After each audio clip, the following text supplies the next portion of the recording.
ചെമ്പനീർ പൂവിൻ്റെ പുത്തൻ പ്രോമോയിലേക്ക് എല്ലാവർക്കും സ്വാഗതം. അങ്ങനെ നമ്മുടെ സച്ചി കാർ കഴുകിക്കൊണ്ടിരിക്കുമ്പോഴാണ് മുതലാളിയുടെ ഫോൺ കാണാതായത്. അപ്പോൾ മുതലാളിക്ക് സംശയം നമ്മുടെ സച്ചിയാണ് മോഷ്ടിച്ചത്. അപ്പോൾ രണ്ടുപേരും കൂടി വാക്ക് തർക്കായി കേട്ടോ. അപ്പോൾ ഇതൊക്കെ നമ്മുടെ രേവതി കണ്ടു നിൽക്കുന്നുണ്ട്. രേവതിക്ക് ആകെ സങ്കടമായിട്ടുള്ള മുഖഭാവമാണ്.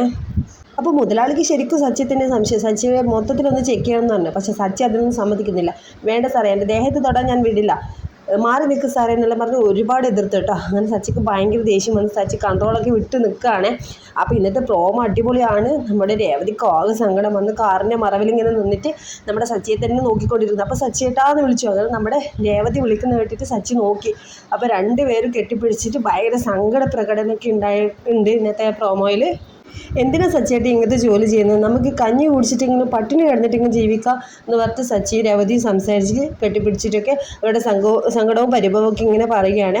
അപ്പോൾ നമുക്ക് അടുത്ത ഈ വരുന്ന എപ്പിസോഡ് അടിപൊളി എപ്പിസോഡാണ്. അപ്പോൾ പ്രോമോയിൽ ഇങ്ങനെയൊക്കെയാണ് കാണിച്ചിരിക്കുന്നത്. അപ്പോൾ എല്ലാവരും ഇന്നത്തെ ചെമ്പനീർ പൂവ് 7:30 മറക്കാതെ കാണുക.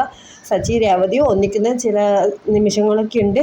അപ്പോൾ സച്ചിക്ക് രേവതി കാർ വാങ്ങിച്ചു കൊടുക്കുന്നു എന്നൊക്കെ പറയുന്നുണ്ട്. നമുക്ക് വീഡിയോ ഫുള്ളായിട്ട് കാണാം. അപ്പോൾ താങ്ക്